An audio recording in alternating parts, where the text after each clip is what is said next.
प्यारे बच्चों, स्वागत है आपका। अध्याय सबसे खुश कौन। पढ़ता हो। बेहतरीन सवाल है भाई। आखिरकार सबसे ये कहानी पढ़ते हैं।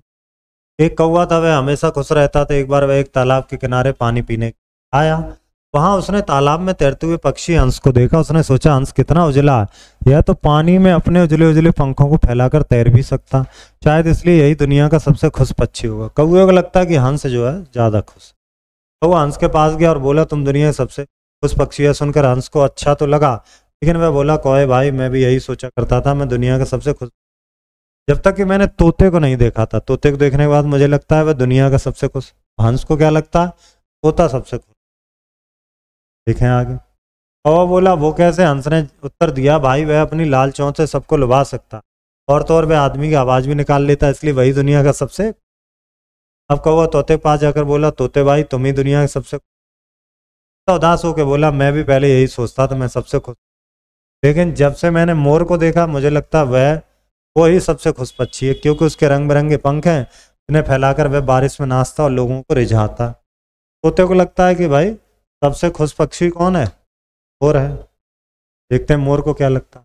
कौवे ने सोचा, तोता बिल्कुल सही बोल रहा, अब क्यों ना मैं मोर के पास जाऊं। कौवा चिड़ियाघर में मोर के पास गया।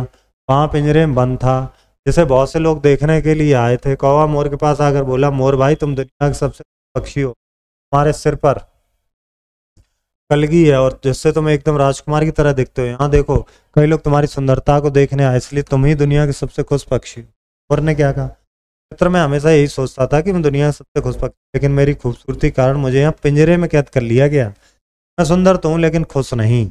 अब मैं यह चाहता हूँ कि भले ही मेरे रंग बिरंगे पंख नहीं होते, लेकिन तुम्हारी तरह मैं भी आजाद रहता। चिड़ियाघर में आने के बाद मुझे यही लगता है कि कौवा यानी कि तुम ही सबसे।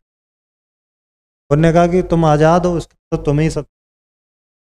तो कौवा जान गया, पक्षियों के लिए भी आजादी से बढ़कर कोई खुशी नहीं थी। हम किसी को ऊपरी दिखावे या रंग रूप को देखकर उसे खुश नहीं मान सकते। खुश वही पक्षी है जो खुले आसमान में पंख फैला के आजाद रहता है। बिल्कुल सही बात है। लुभाना मतलब मोहित करना, कैद मतलब बंधन, दुनिया मतलब संसार, ये शब्द अर्थ हैं जो आपको याद करने होते हैं। तालाब में तैरते हुए किस पक्षी को देखा? बताओ भाई। तालाब में तैरते हुए उसने देखा था हंस को। वो तो अपनी आवाज, किसकी आवाज निकाल सकता है? आदमी की। मोर को किस कारण पिंजरे में कैद कर लिया गया? क्योंकि वो खूबसूरत था, पिंजरे में बंद था। अब ये नोटबुक के प्रश्न उत्तर हैं, करेंगे आप। खाली जगह वाले, तुम दुनिया के सबसे कैसे पक्षी हो? सुंदर, यहाँ पे क्या वर्ड है?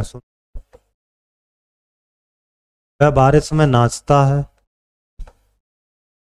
मैं सुंदर तो हूं लेकिन खुश नहीं। पक्षियों के लिए भी आजादी से बढ़कर कोई खुशी नहीं। हम किसी के ऊपरी दिखावे या रंग रूप को देखकर उसे खुश नहीं मान सकते। चलिए, सही के सामने सही, गलत के सामने क्रॉस। एक बार तोता तालाब के किनारे पानी पीने के लिए आया? नहीं। और चिड़ियाघर में मोर के पास गया? बिल्कुल सही। सिर पर कलगी, जिससे तुम एकदम राजकुमार की तरह दिखते हो? सही बात है। मैं सुंदर के साथ साथ बहुत खुश भी हूँ? नहीं। चिड़ेमन था। उस वही पक्षी जो खुले आसमान में पंख फैलाकर आजाद रहता। हम करेक्ट हो। ठीक है। विलोम शब्द हमें लिखना है। क्या लिखना है हमें? विलोम शब्द। चलिए लिख लेते हैं विलोम शब्द। उसका विलोम क्या है? दुख। आस का विलोम क्या है? दूर। आजाद का विलोम क्या है? आजाद है तो गुलामी है, बंधन है। बंद का खुला। आकाश का पाताल। सुंदर का बदसूरत, या कुरूप भी लिख सकते हो आप। मित्र का शत्रु।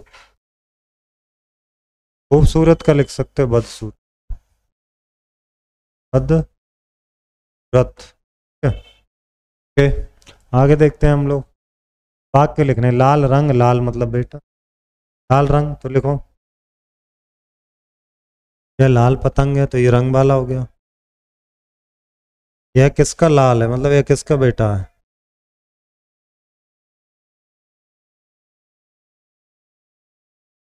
ठीक।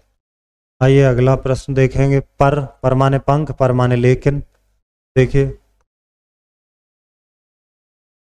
क्या के पर कतर गए, या के पर का तरीका, तो पर का प्रयोग किया हमने यहाँ। अब पर का मतलब होता लेकिन। चलिए, मैं चलता पर ये चोट लगी है, और मतलब लेकिन।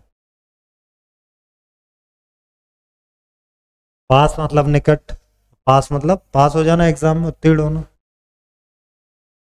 तुम मेरे पास बैठो, तुम परीक्षा में पास हो, पास हो। क्या, आइए देखते हैं तीन तीन पर्यायवाची शब्द। दुनिया, विश्व, जगत, संसार, आसमान, आकाश, अंतरिक्ष, व्योम, अंबर, ना, मित्र, दोस्त, सखा, और क्या होता है, साथी, संगी, पक्षी, तरु, ठग, और पखेरु, तालाब, तड़ाग, सरोवर, और कर। पर्यायवाची शब्द नहीं है तालाब के। तीन तीन पर्यायवाची लिखे हम लोगों ने। आइए देखें आगे। सुंदर शब्द में अगर ता लगा दो तो बन जाएगा सुंदरता, इसी तरह सब में लगा दो ता, क्या हो गया, महानता। कर लोगे आप ये, ता लगा दो क्या बन जाएगा, आवश्यक। सफल में ता लगा दो क्या बन जाएगा, सफलता। ता लगा दो तो क्या बन जाएगा, पूर्णता। ठीक है, ता लगा दो क्या बन जाएगा, मनुष्य। तो आप यहाँ देखो, ये पक्षी आपको क्यों अच्छे लगते हैं, पक्षी का नाम, उनका गुण लिखो। ये तो मोर है, मोर के रंग बिरंगे पंख हैं। तोता है, ये हंस है, ये चिड़िया है, ये कबूतर है। अलग अलग पक्षी हैं ये, आप लिख सकते हो इनके बारे में कि कबूतर सफ़ेद है, चिड़िया सुबह सुबह आकर के गाती है, हंस जो है वो चमकदार होता, सुनहरा होता, हरे रंग का तो तोता होता है, मीठा बोलता है। ठीक है, ये एक एक बात इनके लिए लिख। चलिए मिलते हैं अगले अध्याय। धन्यवाद।